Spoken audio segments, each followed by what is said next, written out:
بسم اللہ الرحمن الرحیم وعلامته صحة الإخبار عنه نحو زید قائم والإضافة نحو غلام زید ودخول لام التعریف كالرجل والجر والتنوین نحو بزید الى آخر۔ صاحب کتاب نے اس سے پہلے سبق میں اسم کی تعریف کی کہ اسم وہ کلمہ ہے جو معنی مستقل یعنی معنی فی نفسہ پر دلالت کرے اور تینوں زمانوں میں سے کسی ایک زمانے کے ساتھ مقترن نہ ہو۔ تعریف کرنے کے بعد صاحب کتاب کچھ پہچانیں بتا رہے ہیں کہ اسم کی کچھ علامتیں ہیں کہ ان علامتوں میں سے کوئی علامت آپ دیکھیں گے تو آپ پہچان لیں گے کہ یہ اسم ہے، فعل یا حرف نہیں ہے۔ تو کچھ خاصیتیں بیان کر رہے ہیں۔ تو اسم کی خاصیت، اسم کا خاصہ، بیٹا خاصہ جب ہم لفظ بولتے ہیں نا تو خاصہ کا مطلب ہوتا ہے ما یوجد فیہ ولا یوجد فی غیری۔ کسی بھی شے کا خاصہ وہ ہوتا ہے جو اس شے میں پایا جائے اور اس کے علاوہ میں نہ پایا جائے۔ تو یہاں پر جو اسم کی علامتیں بیان کر رہے ہیں وہ اسم کا خاصہ ہیں، یعنی اس کا مطلب یہ ہے کہ جو پہچانے، جو خاصہ بیان کر رہے ہیں صاحب کتاب، وہ اسم کا خاصہ بیان کر رہے ہیں، اسم کی علامت بیان کر رہے ہیں، یعنی اسم ہی میں پایا جائے گا، اسم کے علاوہ میں وہ یعنی فعل یا حرف میں نہیں پایا جائے گا۔ اب کیا علامتیں اور کیا خاصیتیں صاحب کتاب بیان کر رہے ہیں، کیا خاصے بیان کر رہے ہیں، ان کو دھیان سے سنیے۔ کچھ خاصے بیان کر رہے ہیں، کچھ علامتیں بیان کر رہے ہیں۔ فرماتے ہیں وعلامتہ، اور اسم کی علامت ایک تو یہ ہے صحت الاخبار عنہ۔ الاخبار عن کا مطلب ہوتا ہے مخبر عنہ ہونا، محکوم علیہ ہونا، مسند الیہ ہونا۔ بات سمجھ میں آ گئی؟ اگر ہم کہیں گے اخبار عنہ تب بھی اس کا مطلب ایک ہی ہے، مخبر عنہ کہیں تب بھی مطلب ایک ہی ہے، مسند الیہ کہیں تب بھی وہی مطلب ہے، محکوم علیہ کہیں تب بھی وہی مطلب ہے۔ یعنی اسم کی ایک علامت تو یہ ہے کہ اسم مخبر عنہ ہوتا ہے، محکوم علیہ ہوتا ہے، مسند الیہ ہوتا ہے۔ فعل یا حرف یہ مسند الیہ نہیں ہوتے، کیونکہ فعل کی وضع کی گئی ہے اس لیے کہ وہ مسند ہو۔ اگر فعل مسند الیہ ہو جائے تو خلاف وضع ہو جائے گا۔ حرف کی وضع کی گئی ہے اس لیے کہ جب وہ نہ مسند ہوتا ہے نہ مسند الیہ ہوتا ہے، جیسے کہ نومیر میں آپ پڑھ چکے ہیں۔ تو اگر حرف مسند ہو جائے یا مسند الیہ ہو جائے تو وہاں پر بھی خلاف وضع ہونا لازم آئے گا، جبکہ اسم کی وضع اس لیے کی گئی ہے کہ وہ مسند بھی ہوتا ہے اور مسند الیہ بھی ہوتا ہے۔ تو مسند الیہ ہونا، مسند ہونا تو فعل کے اندر بھی پایا جاتا ہے، لیکن مسند الیہ ہونا یہ صرف اسم کی علامت ہے۔ اس لیے صاحب کتاب نے فرمایا وعلامتہ صحۃ الاخبار عنہ، اس کی ایک علامت تو یہ ہے کہ اس کا مخبر عنہ ہونا صحیح ہے۔ صحت کا مطلب صحیح، مخبر عنہ ہونا، محکوم علیہ ہونا، مسند الیہ ہونا اس کا صحیح ہو۔ مثال دے رہے ہیں مسند الیہ ہونے کی، جیسے کہ زید قائم، زید سامع، یا ہم کہیں انا سامع، میں سننے والا ہوں۔ تو یہاں پر انا جو ہے نا یہ مسند الیہ بن رہا ہے، تو ہم کہیں گے کہ انا بھی اسم ہے۔ زید قائم میں زید مسند الیہ ہے کہ کیونکہ قیام کا حکم اس کے اوپر لگ رہا ہے، کھڑے ہونے کا حکم لگ رہا ہے کہ زید کھڑا ہے، تو زید کیا ہے؟ مسند الیہ کہلائے گا، محکوم علیہ کہلائے گا، مخبر عنہ کہلائے گا۔ اسی کے بارے میں کھڑے ہونے کی خبر دی جا رہی ہے، اس لیے اس کو مخبر عنہ بھی کہیں گے۔ ٹھیک ہے، مثالیں سمجھ میں آ گئی۔ والاضافۃ، اور اس کی ایک علامت ہے اضافت کا ہونا۔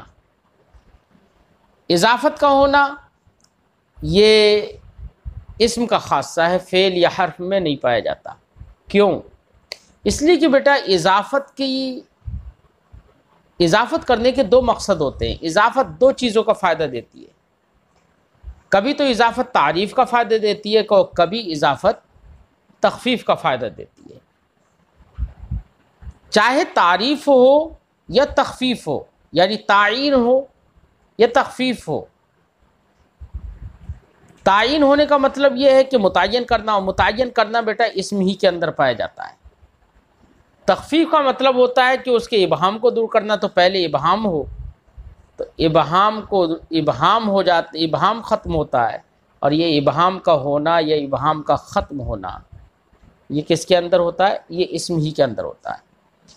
اس لیے اضافت کے دو ہی فائدے ہیں، اور وہ دونوں فائدے اسم کے اندر پائے جاتے ہیں، اس لیے صاحب کتاب نے کہا کہ اضافت کا ہونا یہ اسم کا خاصہ ہے۔ اضافت سے مراد یہاں پر مضاف ہونا ہے، یعنی مضاف حرف جر کی تقدیر کے ساتھ وہ صرف اور صرف اسم ہوتا ہے۔ تو اضافت سے مراد حرف جر کی تقدیر کے ساتھ، یعنی مقدر ہو، لفظوں میں نہ ہو، حرف جر مقدر ہو، حرف جر کی تقدیر کے ساتھ مضاف ہونا یہ اسم کا خاصہ ہے، اسم کی علامت ہے۔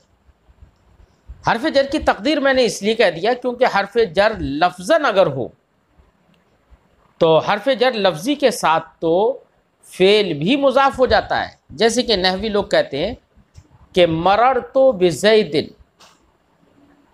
مررت بالمسجد، میں مسجد کے پاس سے گزرا، تو یہاں پر نحوی حضرات کہتے ہیں کہ یہاں پر با حرف جار لفظوں میں موجود ہے، لہذا یہاں پر فعل مررتو جو فعل ہے یہ حرف جر کے واسطے سے زید یا مسجد کی جانب مضاف ہے۔ اگرچہ ہم ترکیب میں مضاف مضاف الیہ اسے نہیں کہتے ہیں، لیکن معنی کے اعتبار سے نحوی حضرات کہتے ہیں کہ یہ مضاف ہے، کیونکہ لفظ حرف جر لفظی ہے وہاں۔ اس لیے میں نے ایک بات کہی تھی کہ اضافت حرف جر کی تقدیر کے ساتھ مضاف ہونا یہ اسم کا خاصہ ہے، ٹھیک ہے؟ اس لیے یہاں پر اضافت سے مراد وہی ہے حرف جر کی تقدیر کے ساتھ مضاف ہونا۔ مثال دے رہے ہیں جیسے غلام و زیدن، زید کا غلام، تو غلام مضاف ہے، زید مضاف ہے، حرف جر کی تقدیر ہے، اصل عبارت تھی غلام لزیدن، تو حرف جر تھا لزیدن میں، وہی حرف جر مقدر کر دیا، تو حرف جر کی تقدیر کے ساتھ مضاف ہونا یہ اسم کا خاصہ ہے، ٹھیک ہے نا؟ وَدُخُولُ لام تعریف، لام تعریف کا داخل ہونا یہ بھی اسم کا خاصہ ہے۔ کیوں؟ میں نے ابھی بتایا تھا کہ لام تعریف کا فائدہ بیٹا تعین ہوتا ہے، اور ابھی میں نے اس سے پہلے بتایا تھا کہ تعین اسم ہی کے اندر ہوتی ہے، ٹھیک؟ لام تعریف کا فائدہ تعین کرنا ہوتا ہے، تعین اسم کے اندر ہوتی ہے، اس لیے لام تعریف کا داخل ہونا یہ بھی اسم کی علامت ہے، فعل کے اندر نہیں ہوتا۔ جیسے مثال دے رہے ہیں کالرجل، جیسے کہ الرجل، الرجل میں الف لام دیکھ لیا آپ نے تو سمجھ لیا کہ یہ اسم ہے۔ والجر والتنوین، ایسی ہی جر اور تنوین کا داخل ہونا یہ بھی اسم کا خاصہ ہے۔ جر جو کہ کسرے کی شکل میں آتا ہے، کبھی یا کی شکل میں آتا ہے نا، کسرہ اور یا کو جر کہتے ہیں نا، تو جر کا داخل ہونے یہ اسم کی علامت ہے، اسم کا خاصہ ہے۔ کیوں؟ اس لیے کہ آپ جانتے ہیں بیٹا حرف جر تو تبھی وہ جر تو تبھی آئے گا نا جبکہ حرف جار اس پر داخل ہو، اور حرف جار آپ نے کبھی نہیں پڑھا ہوگا کہ کسی حرف پر یا کسی فعل پر داخل ہوتا ہو۔ حرف جار جو ہے، جر دینے والا جو حرف ہے، حروف جارہ جن کو آپ نے پڑھا ہے، با و تا و کاف لام و با منذ مزخلا رب حاشا من عدا فی عن علی حتی الی، یہ حروف جارہ میں سے ہر ایک حرف جر صرف اسم پر داخل ہوتا ہے۔ جب حرف جر اسم پر داخل ہوتا ہے، حرف جار اسم پر داخل ہوتا ہے، تو اس کا جو اثر جر ہوتا ہے وہ بھی اسم ہی کے ساتھ خاص ہوگا۔ جب حرف جار خاص ہے، مؤثر جب خاص ہے تو اثر بھی اسم ہی کے ساتھ خاص ہوگا۔ جیسے بزیدن، من المسجد، من البصرة الى الکوفة، تو ان تمام مثالوں میں حرف جار داخل ہے، اور جس اسم پر حرف جار داخل ہے اس کے آخر میں جر آ رہا ہے۔ بات سمجھ میں آ گئی؟ آگے فرماتے ہیں وہ تنوین، اور تنوین کا داخل ہونا یہ بھی اسم کی علامت ہے۔ بیٹا تنوین سے مراد یہاں پر تنوین ترنم کے علاوہ ہے۔ تنوین ترنم وہ تنوین ہوتی ہے بیٹا جو اشعار میں ضرورت کی بنا پر آ جاتی ہے۔ تو ضرورت کی بنا پر اشعار میں، وزن شعری کی بنا پر اشعار کے اندر فعل پر بھی تنوین داخل کر دیتے ہیں، حرف پر بھی تنوین داخل کر دیتے ہیں، تو وہاں ضرورت ہوتی ہے۔ تو تنوین ترنم جو ہے وہ اسم کا خاصہ نہیں ہے۔ تنوین ترنم کے علاوہ جو دیگر تنوین ہیں، چاہے وہ تنوین عوض ہوتا ہے، چاہے تنوین مقابلہ ہو، چاہے تنوین تنکیر ہو، یہ ساری تنوینیں جو ہیں وہ اسم کے ساتھ خاص ہیں، اسم ہی کے اندر پائی جاتی ہیں، کسی اور میں نہیں آتی، اس لیے اسم کی علامت ہے۔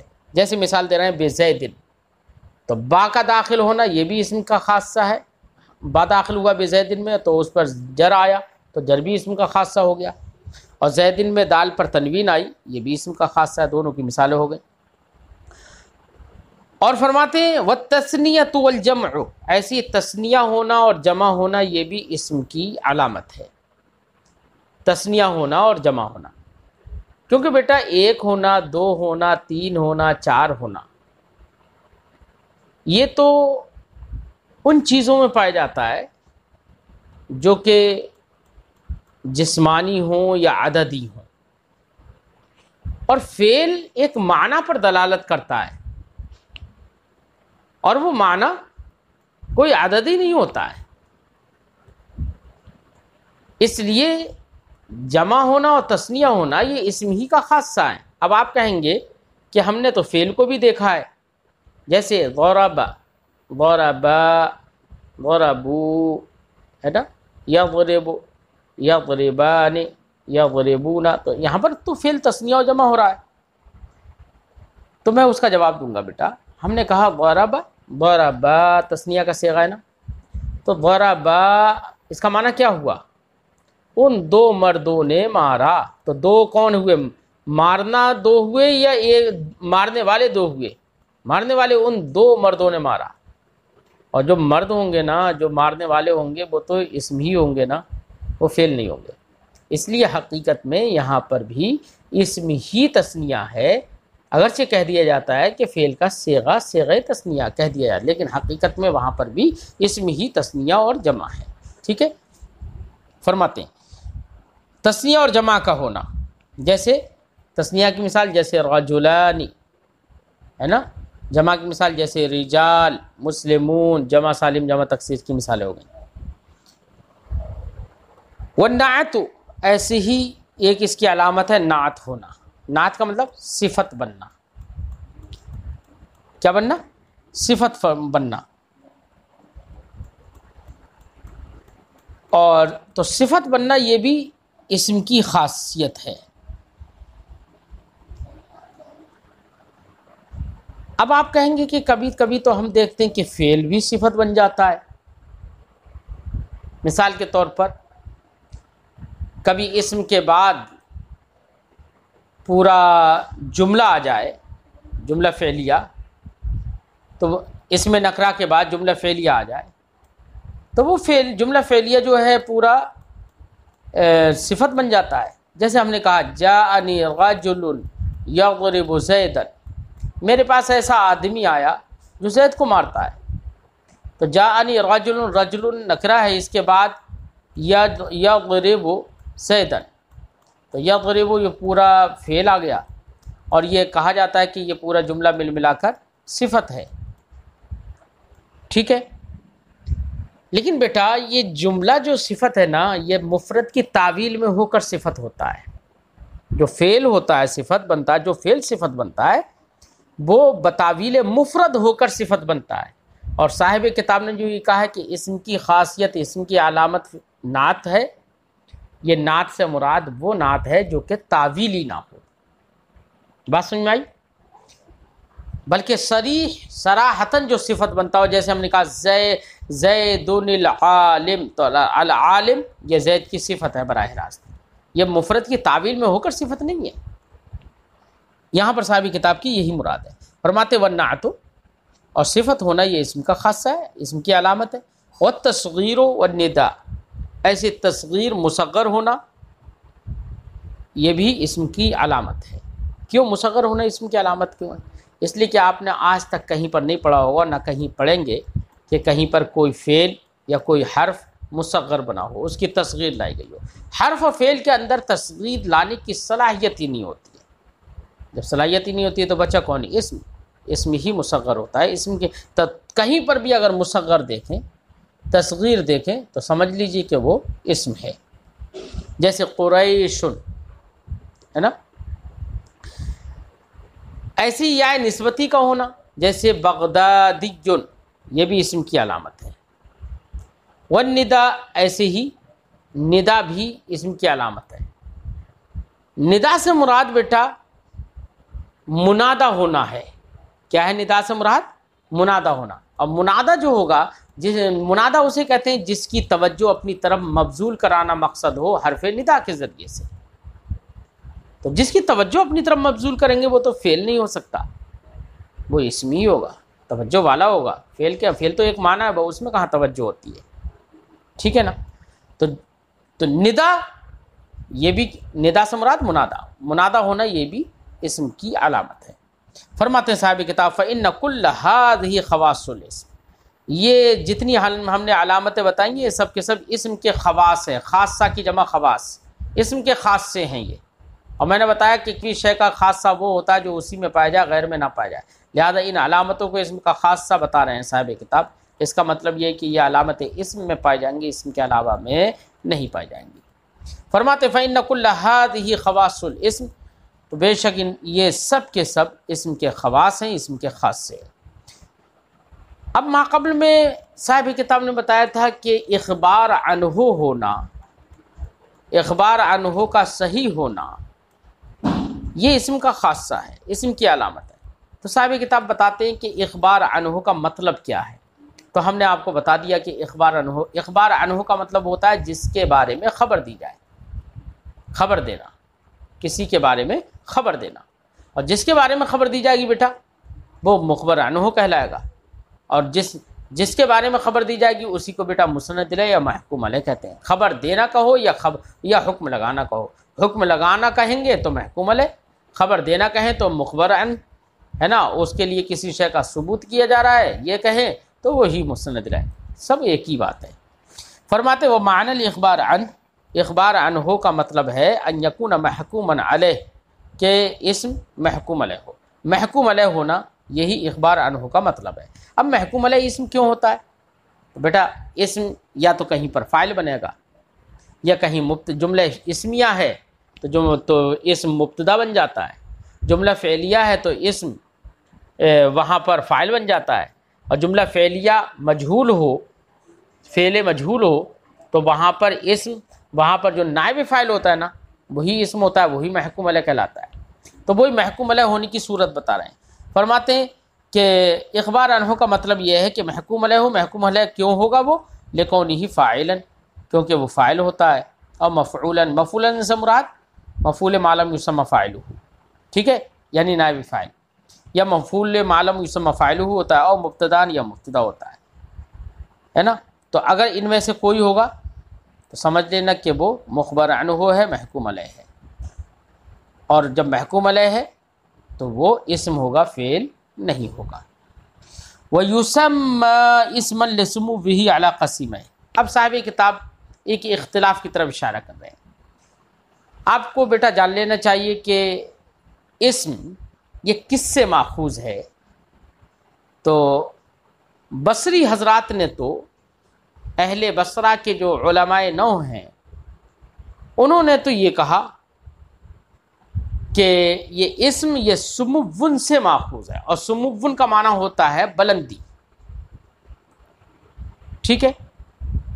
اور چونکہ اسم اپنے قسیمین یعنی فعل اور حرف پر بلند ہوتا ہے، بلند کس معنی کر؟ اس معنی کر کہ اسم مسند بھی ہوتا ہے اور مسند الیہ بھی ہوتا ہے۔ اس کے برخلاف فعل صرف مسند ہوتا ہے، حرف تو نہ مسند ہوتا نہ مسند الیہ ہوتا ہے۔ تو اپنی قسیمین پر اسم بلند ہو گیا نا، لہذا بصریوں نے کہا کہ اسم یہ سمون سے ماخوذ ہے، سمون جس کا معنی بلندی ہوتا ہے۔ اس کے برخلاف کوفیوں نے یہ کہا کہ یہ اسم یہ وسمن سے ماخوذ ہے، وسمن سے بنا ہے، اور وسم کا معنی ہوتا ہے علامت اور پہچان، اور چونکہ اسم اپنے مسمہ پر علامت ہوتا ہے، پہچان ہوتا ہے، اس لیے اسم کو وسم سے ماخوذ مان کر اسم کہا گیا ہے۔ لیکن بیٹا اس مطلب کوفیوں کے اس قول میں تھوڑی سی نظر ہے۔ نظر یہ ہے کہ آپ کہہ رہے ہیں کہ چونکہ اسم اپنے معنی پر علامت ہوتا ہے، اس لیے وسم سے اس کو ماخوذ مان لیا، وسم کا معنی علامت ہوتا ہے۔ لیکن بیٹا فعل جو ہوتا ہے وہ بھی تو اپنے مدلول پر، فعل کی جو دلالت ہوتی ہے مدلول پر نا، وہ بھی اپنی مدلول پر کیا ہوتا ہے؟ علامت ہوتا ہے، پہچان بنتا ہے۔ تو پھر تو فعل کو بھی آپ کہو کہ وہ علامت بنتا ہے، تو اس کو بھی کہہ دو کہ وہ وسم سے ماخوذ ہے، حالانکہ ایسا نہیں کہہ سکتے، ٹھیک ہے نا۔ اس لیے اہل بصرہ کا، بصریین کا جو قول ہے وہ مضبوط ہے، صاحب کتاب نے اس کو اسی لیے پیش کیا، فرمایا وَيُسَمَّ اسما، اسم کو اسم نام رکھا جاتا ہے، کیوں؟ لِسُمُوِّهِ عَلَى قَسِمَيْنِ، کیونکہ اسم اپنی قسمین یعنی فعل اور حرف پر بلند ہوتا ہے۔ لا لِكَوْنِهِ وَاسْمًا عَلَى الْمَعنَى، اس اسم کو اسم اس لیے نہیں کہا جاتا ہے کہ وہ معنی پر علامت ہوتا ہے۔ یہ اس سے اشارہ کیا کوفیوں کے مذہب کی طرف، کہ کوفیوں نے یہ کہا کہ یہ اسم کو اسم اس لیے کہا جاتا ہے کہ یہ وسم سے ماخوذ ہے، وسم کا معنی علامت ہوتا ہے اور اسم اپنے مسمى پر علامت ہوتا ہے۔ تو صاحب کتاب نے بتایا کہ نہیں، کوفیوں کے اس قول کی طرف توجہ نہ دیں آپ، ٹھیک ہے۔ بصریوں کے قول کو صاحب کتاب نے رکھا اور اسی کو بیان کیا۔ فرماتے ہیں اسم کو اسم اس لیے کہتے ہیں کیونکہ وہ اپنی قسیمین پر بلند ہوتا ہے، لا لِكَوْنِهِ وَاسْمًا عَلَى الْمَعنَى، اس معنی کرنے، اس لیے اسم کو اسم نہیں کہتے ہیں کہ وہ اپنے معنی پر علامت ہوتا ہے، ٹھیک ہے۔ تو بیٹا صاحب کتاب نے اسم کی تعریف کی اور اسم کی علامت بیان کر دی۔ آگے فرماتے ہیں وَحَدُّ الْفِعْلِ كَلِمَةٌ تَدُلُّ عَلَى مَعْنًى فِي نَفْسِهَا، اب یہاں سے صاحب کتاب فعل کی تعریف کر رہے ہیں کہ فعل کسے کہتے ہیں، اور فعل کی تعریف کرنے کے بعد فعل کی بھی علامتیں صاحب کتاب بیان کریں گے۔ فرماتے ہیں وحد الفعل، حد کا معنی تعریف، یہاں پر تعریف سمجھ لو، ویسے تو حد کا معنی ہوتا ہے وہ تعریف جو کہ کسی شے کی ذاتیات پر مشتمل ہو، لیکن یہاں پر حد سے مراد محض وہی تعریف ہے، ٹھیک ہے۔ وحد الفعل کلمۃ تدل علی معنی فی نفسها، فعل کی تعریف کر رہے ہیں۔ فرماتے ہیں کہ فعل کی تعریف یہ ہے کہ فعل وہ کلمہ ہے جو معنی فی نفسها پر دلالت تو کرے، اور دلالت کرنے کے ساتھ ساتھ تینوں زمانوں میں سے کسی ایک زمانے پر بھی اس کی دلالت ہو، یعنی جب معنی پر دلالت کرے تو اس سے کوئی زمانہ بھی سمجھ میں آئے، ٹھیک ہے۔ جیسے ہم نے کہا ضربا، اس نے مارا، تو ضربا نے اپنے معنی پر دلالت کی، اس کا معنی ہے اس نے مارا، تو اس نے مارا جو معنی ہے نا اس پر اس کی دلالت ہے، اور جو معنی ہے اس میں ایک زمانہ بھی سمجھ میں آ رہا ہے نا، زمانہ بھی ملا ہوا ہے، کیا ہے؟ مارا، یعنی گزرے ہوئے زمانے میں، زمانہ سمجھ میں آ گیا نا۔ فرماتے وحد الفعل کلمۃ تدل علی معنی فی نفسها، کلمہ فعل کی تعریف کا، فعل وہ ایسا کلمہ ہے جو دلالت کرے معنی فی نفسها پر، معنی فی نفسها سے مراد یعنی معنی مستقل بالمفہومیت پر، یعنی ایسے معنی پر جس کو، جو معنی پورے طور سے سمجھنے کے لیے دوسرے کلمے کو ملانے کی ضرورت نہ پڑے۔ فعل کی تعریف یہ ہے کہ فعل ایسا کلمہ ہے جو دلالت کرتا ہے معنی فی نفسها پر، کیسی دلالت کرتا ہے؟ ایسی دلالت مقترنتن بزمان ذالک المعنی، ایسی دلالت کرتا ہے کہ ایسی دلالت ہوتی ہے جو دلالت اس معنی کے زمانے کے ساتھ مقترن ہوتی ہے، یعنی جیسی معنی بتایا اس نے تو معنی کے سمجھنے کے ساتھ ساتھ زمانہ بھی سمجھ میں آتا ہے۔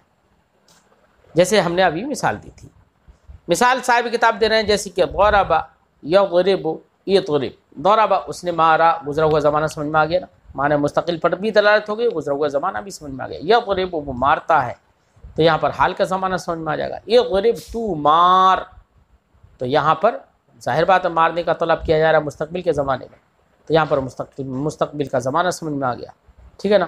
اس لیے صاحب کتاب نے تینوں زمانوں کی مثالیں دے دی، ماضی کی، مضارع کی، ماضی کی، حال کی اور استقبال کی۔ وعلامتہ، اور فعل کی علامت، فعل کی علامت کیا ہے؟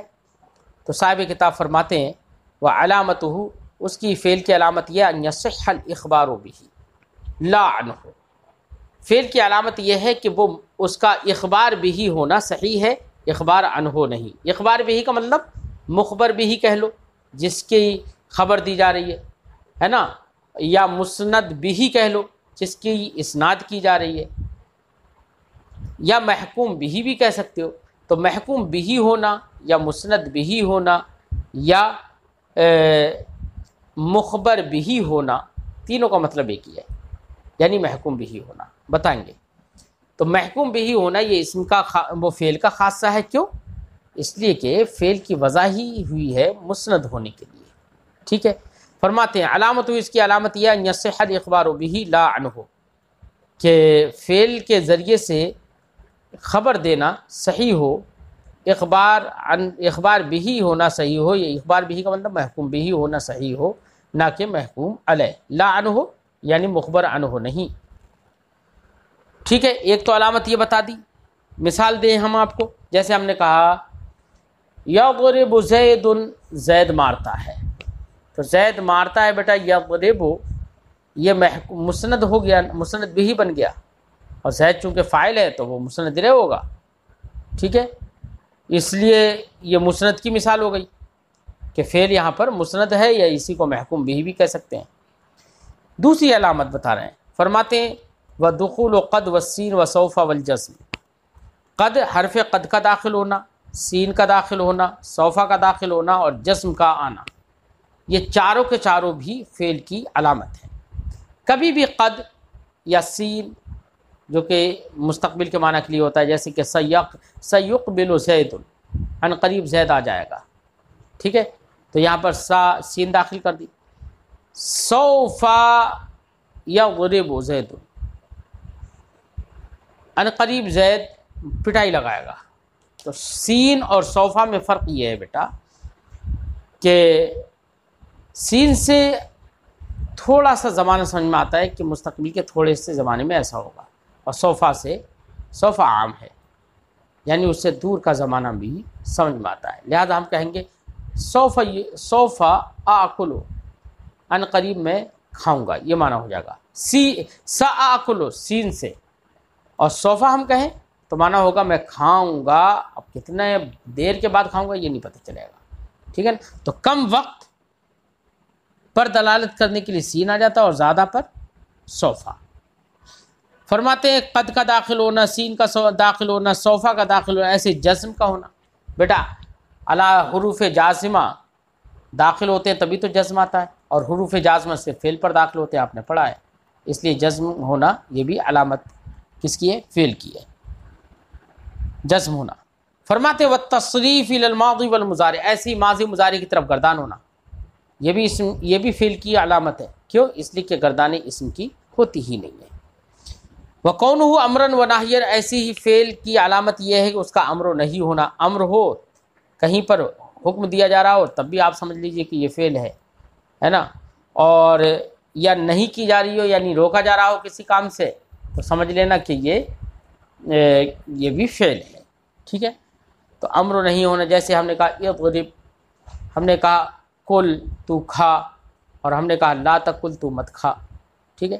تو یہاں پر امر و نہیں ہونا یہ پایا گیا، لہذا یہ بھی فعل کا خاصہ ہوگا۔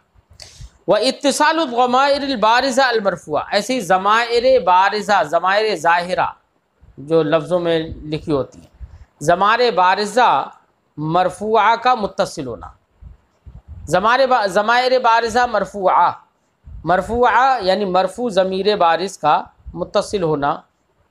مثال ضمیر بارز ہونا چاہیے، جیسے ہم نے کہا غرب تو تا ضمیر متکلم ظاہر ہے لفظوں میں تو ضمیر بارز ہے، تو ضمیر بارز کا اور مرفوع بھی ہے ضربتوں میں کیونکہ وہ فاعل بن رہی ہے ضمیر تا، ٹھیک ہے نا۔ تو اب ایسی صورت میں کہ ضمائر بارزہ مرفوعہ کا متصل ہونا، یہ آپ کے سمجھ میں آ گیا کہ یہ اسم کے ساتھ ہی پایا جاتا ہے۔ جیسے مثال دے رہے ہیں ضرب تو، ٹھیک ہے، مثال میں سمجھا چکا ہوں۔ وتاء تانیث، ایسے تانیث کی تائے ساکنہ، تانیث کی تائے ساکنہ کا ہونا یہ بھی فعل کی علامت ہے۔ جیسے ہم نے کہا ضربت تو تائے ساکنہ ہے نا، ضربت، نصرت، سمعت تو تائے ساکنہ ہے، تو تانیث کی تائے ساکنہ کا داخل ہونا یہ بھی فعل کی علامت ہے، جیسے کہ غربت. و نون التاکید، تاکید کے دونوں نون، نون ثقیلہ اور نون خفیفہ کا آنا یہ بھی فعل کی علامت ہے، کیونکہ نون ثقیلہ اور نون خفیفہ کبھی اسم پر نہیں آتے. فرماتے ہیں فَإِنَّ كُلَّ هَذِهِ خَوَاصُ الْفِعْلِ، فرماتے ہیں یہ جتنی میں نے بیان کی ہیں نا، یہ بھی سب باتیں فعل کے خاصے سے خواص ہیں، یعنی فعل کے اندر ہی پائے جاتے ہیں، فعل کے علاوہ میں نہیں پائے جاتے. اب اس میں ایک بات آئی تھی کہ فعل مخبر بہی ہونا یہ فعل کی علامت ہے، تو مخبر بہی ہونے کا مطلب بتا رہے ہیں. مخبر بہی، اخبار بہی کا کیا مطلب ہے؟ فرماتے وہ معنی الاخبار بہی، اخبار بہی کا مطلب ہے ان یکون محکوما بہی، کہ وہ محکوم بہی ہو، یعنی مسند بہی ہو. ٹھیک ہے، تو سمجھ لیا جائے گا کہ یہ فعل ہے. اب فعل کو فعل کیوں کہتے ہیں؟ تو فرماتے ہیں وہ یسمى فعلا، فعل کو فعل اس لیے کہتے ہیں بے اسم اصل ہی، اس کی اصل کے نام کی وجہ سے. اصل میں بیٹا جتنے بھی فعل ہوں، چاہے فعل ماضی ہو، فعل مضارع ہو یا امر ہو، سارے کے سارے فعل کس سے بنتے ہیں؟ مصدر سے، مصدر سے نکل کر آتے ہیں. اور مصدر جو ہوتا ہے، جو مصدر ہوتا ہے وہی اصل ہوا ان تمام افعال وغیرہ کا اصل ہوا نا. تو جب اصل ہوا تو کہہ رہے ہیں کہ فعل کو فعل اس لیے کہتے ہیں کیونکہ کوئی بھی فعل ہو اس کو کرتا کون ہے؟ فاعل، فاعل کرتا ہے. اور فعل وہ در حقیقت جو کرتا ہے فاعل وہی فعل ہوتا ہے، یا یہ کہہ لو وہی معنی حدثی ہوتا ہے، وہی معنی مصدری ہوتا ہے. تو جب اور جو معنی مصدری ہے نا، جو مصدر ہے حقیقتاً فاعل نے تو وہی کیا ہے، تو گویا کہ یہ ہوا کہ فاعل کا حقیقتاً جو فعل ہے وہ مصدر ہی ہے. جب مصدر ہے تو فرماتے ہیں کہ فعل کو فعل اس لیے کہتے ہیں کہ فعلا باصل ہی، وہ اپنے اصل کے اسم سے فعل ہے. اصل کیا ہے؟ وہی مصدر، اور مصدر کو حقیقتاً فاعل کا فعل کہا جاتا ہے. ٹھیک ہے نا، تو وہ جس سے نکل کر آیا اسی کے نام سے اس کو موسوم کر دیا. فرماتے ہیں کہ وَيُسَمَّى فِعْلًا بِاسْمِ أَصْلِهِ، اور فعل کا نام فعل رکھا جاتا ہے اس کے اصل کے اسم کی وجہ سے. اصل کا اسم وہی مصدر، وَهُوَ الْمَصْدَرُ. کیوں؟ لأن المصدر هو فعل الفاعل حقیقتاً، کیونکہ مصدر ہی تو فاعل کا فعل ہوتا ہے حقیقتاً. ٹھیک ہے، یہاں تک صاحب کتاب نے فعل کی تعریف کی اور فعل کی علامتیں بیان کر دی. وحد الحرف، اور حرف کی تعریف کیا ہوگی؟ تو ہم بتا چکے ہیں کہ حرف وہ کلمہ ہے جو معنی مستقل پر ہی دلالت نہیں کرتا ہے. ٹھیک ہے، فرماتے وحد الحرف، حرف کی علامت، وہ حرف کی حد، حرف کی تعریف یہ ہے کلمۃ، وہ ایسا کلمہ ہے لا تدل علی معنی فی نفسہ، وہ تو معنی فی نفسہ پر دلالت ہی نہیں کرتا ہے، بلکہ اپنے مستقل معنی کو، اپنے معنی کو بتانے کے لیے سمجھا، جب اس کا معنی سمجھنا ہوگا نا حرف کا، تو اس کے آگے پیچھے وغیرہ کچھ لگانا پڑے گا، یعنی ضم ضمیمہ کی اسے ضرورت ہوتی ہے. فرماتے ہیں کہ حرف کی تعریف یہ ہے کہ وہ ایسا کلمہ ہے لا تدل علی معنی فی نفسہ، جو معنی فی نفسہ پر دلالت ہی نہیں کرتا، بل تدل علی معنی فی غیرہا، بلکہ معنی فی غیرہا پر دلالت کرتا ہے، یعنی معنی غیر مستقل پر دلالت کرتا ہے، بلکہ اس کو ضم ضمیمہ کی ضرورت پیش آ جاتی ہے معنی بتانے کے لیے. مثال دے رہے ہیں حرف کی، جیسے کہ من، الا، علی وغیرہ ہے. فإن معناها، کیونکہ یہاں پر من جو ہے اس کا معنی ابتدا ہے. اب بیٹا ہم من کا معنی ابتدا ہوا، اب ہم من من من من بولتے رہے، یا ہم ابتدا اس کا معنی بول رہے ہیں ابتدا ابتدا ابتدا، کچھ سمجھ میں نہیں آئے گا. ہاں، کہاں سے ابتدا کی جائے اس کا ذکر کر دیا جائے تو اب بات سمجھ میں آ جائے گی. ٹھیک ہے، تو دوسرے کو ملانے کی ضرورت پیش آ گئی. فرماتے ہیں فإن معناها، کیونکہ من کا معنی الابتدا، ابتدا ہے، وہی لا تدل علیہ، اور حرف جو ہے وہ ابتدا پر دلالت نہیں کرتا ہے، یہ ابتدا کو پورے طور سے نہیں بتاتا ہے. کب تک؟ الا بعد ذکر ما منہ الابتدا، مگر اس کو ذکر کرنے کے بعد جس سے ابتدا ہوئی. ٹھیک ہے نا. کل بصرہ والکوفہ، جیسے کہ مثال کے طور پر بصرہ اور کوفہ. مثلا آپ کہیں گے، مثلا تقول، آپ کہیں گے سرت من البصرۃ الی الکوفہ. ٹھیک ہے، تو من البصرہ الی الکوفہ، جب ہم بصرہ اور کوفہ کو ذکر کر دیا تو مطلب پورا سمجھ میں آ گیا کہ ابتدا بصرہ سے ہوئی ہے کوفہ کی طرف. ٹھیک ہے نا. حرف کی علامت کیا ہے؟ تو صاحب کتاب فرماتے ہیں وہ علامت، وہ حرف کی علامت یہ اللہ یصح الاخبار عنہ ولا بھی، کہ وہ نہ مخبر عنہ ہوگا یعنی نہ محکوم علیہ ہوگا، نہ ہی مخبر بھی یعنی محکوم بھی۔ تو فعل کی اسم حرف کی علامت یہ ہے کہ لا یصح الاخبار عنہ ولا بھی، نہ ہی اس کا مخبر ہونا صحیح ہے نہ ہی مخبر بھی ہونا صحیح ہے، ٹھیک ہے، یہی اس کی علامت ہے۔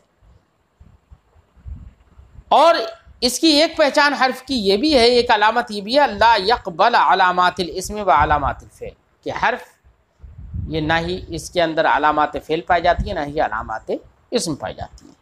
تو فعل اور اسم کا علامت کا نہ پایا جانا یہ دلیل ہوگا اس بات پر کہ وہ حرف ہے۔ فرماتے ہیں وَأَن لَا يَقْبَلَ عَلَامَاتِ الْاسْم علامات الاسماء والا علامات الافعال، یعنی حرف نہ ہی اسماء کی علامات قبول کرتا ہے نہ ہی افعال کی علامات قبول کرتا ہے۔ اب ایک بات ذہن میں آئے گی، جب یہ معنی فی نفس یہاں پر بھی دلالت نہیں کرتا ہے اور ساتھ ہی ساتھ حرف جو ہے معنی فی غیرہا پر دلالت کرتا ہے، نہ مسند ہوتا ہے نہ مسند الیہ ہوتا ہے، کچھ بھی نہیں ہوتا، تو اس کا فائدہ کیا ہوتا ہے کلام ملانے کا؟ تو صاحب کتاب اس کے چند فائدے بتائیں گے کہ لیکن پھر بھی اگرچہ کچھ نہیں ہوتا، نہ مسند ہوتا ہے نہ مسند الیہ ہوتا ہے، لیکن اس کے باوجود یہ حرف جو ہے اس کے کلام عرب میں بہت سارے فائدے ہیں، بہت چند فائدے ذکر کریں گے صاحب کتاب حرف کے، اس لیے یہاں پر حرف کو بیان بھی کر دیا، ٹھیک ہے نا، کہ اس کے کلام عرب میں کچھ فائدے ہیں۔ کیا کیا فائدے ہوں گے اس کو اگلے سبق میں انشاءاللہ پڑھیں گے۔